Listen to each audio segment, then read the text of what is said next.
Welcome back to the Relaxing Ghost channel here on YouTube. As always, your host with the most, Ghost. Today we have the SummerSlam 2021 DVD review. We got a 2-disc set here. I am a little bit late on getting this review out. Just been a really busy month or so here, and I did have a little bit of an issue picking this one up, but it's like we're going back to the schedule where we're about a week or so delayed from the US releases, which is a little bit weird. So Walmart changed everything up. There's no way for me to see if they're kind of out but not on shelves yet. So yeah, this was a pretty good show. I really like this year's SummerSlam. Beautiful cover here. It was from Las Vegas, Nevada, in the big old stadium, 50,000 plus. They've announced, I think, 51,000. So it was a pretty big house. And I think it's probably been planned for some time that SummerSlam was supposed to be in a stadium. So I always thought it'd be cool.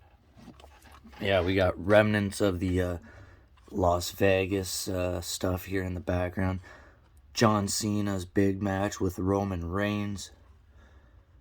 Then we got Goldberg, Lashley, Charlotte, Rollins, Rhea Ripley, Nikki Ash, Edge, and Bianca Belair. Very, very nice artwork. Got a blue home video logo. I wasn't really the biggest fan of this SummerSlam logo, but it's kind of grown on me over the years. Got Cena and Reigns on the spine. And then we got a clear case, which is odd. I really wish they would have put some type of interior artwork. Got our McIntyre Topps trading card and blue and pink kind of disc art. So yeah, they could have put a match listing or something on these interior artwork, as I like to call it. Then we had the big return of Brock Lesnar, Becky Lynch. This was a really good show, apart from, a questionable booking as usual, but we had about 10 big matches here. And future WWE champion Big E is actually on the pre-show, and he's taking on Baron Corbin in just a singles match.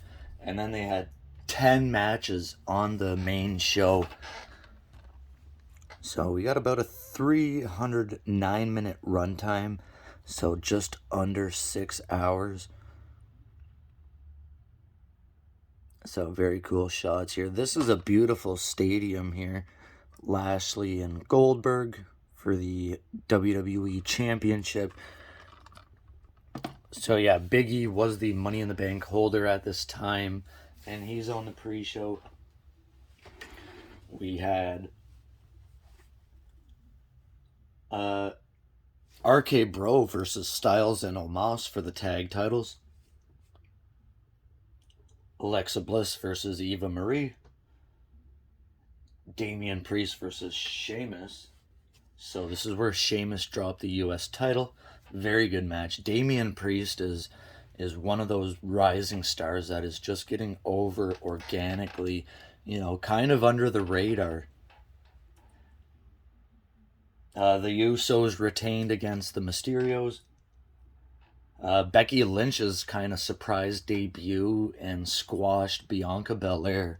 Not cool. I believe, who was it supposed to be? Sasha Banks, and she kind of pulled out last second. WWE knew about it for about a week or so, and they just did this. Yeah. I think official runtime for the match was about 27 seconds. And Not a big fan of that, especially Bianca Belair. She won the Royal Rumble. She headlined night one of WrestleMania.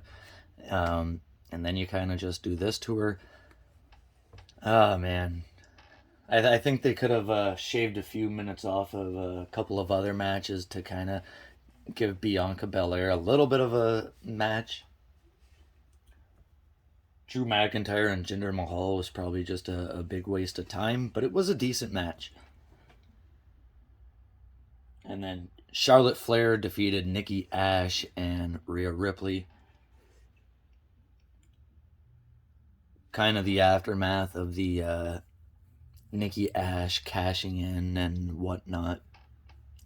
It really feels like the women's division is kind of, at a breaking point almost, where, there really is this glass ceiling, and some make it, some don't, and you get the Money in the Bank. I think has just been awful for the women. The past 4 years, every woman has cashed in within 24 hours. It's not what I like to see, honestly. I'm looking for something big. I thought this was going to be a big year for the Money in the Bank. Honestly, we had Edge versus Rollins in a very good match. These guys are just having the best matches of their career. Awesome to see Edge back. He has been one of my favorites for 20 years now, since 98, 99 with that Brood.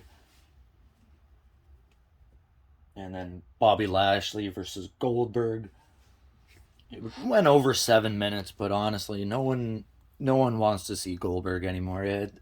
It's frustrating as a fan of his to see the backlash from the fans, but WWE really needs to switch it up. And Goldberg getting title match after title match is not what people want to see. You could say the same for Cena, Lesnar. Luckily they got Edge out of that title picture quick enough. And then Roman Reigns versus John Cena. Honestly, this was one hell of a match. And, it's good to see Cena come back. And, he doesn't look out of shape, out of place or anything. He's still doing his thing. And it's still over. He's over as ever. And then the big return after Reigns retains the Universal Championship. Lesnar returns to confront Reigns and kind of renew their feud. And that stuff with Paul Heyman has just been incredible. This is now, almost 2 months ago, this SummerSlam pay-per-view. Yeah, we had Extreme Rules and then Crown Jewel just recently, so yeah, overall, I'd say this is a very good show. Questionable booking, like I said, but, definitely go out of your way. Pick this up. I'd give it a thumbs up show. And, I like these clear cases. Hopefully they could do more with the artwork and whatnot. But maybe this is a new kind of direction for DVD cases and whatnot. I like it. I always like this. If they're not going to do any artwork or inserts, just do this kind of case. Because, it looks cleaner than to leave the empty thing with the tray. So I always like these cases. I got a bunch of them with the double features a few years ago now. But anyways, let me know your thoughts on SummerSlam. If you were able to pick it up, comment down below. It's definitely out by now, so you shouldn't have a problem finding it. And as always, we'll talk to you later. Peace.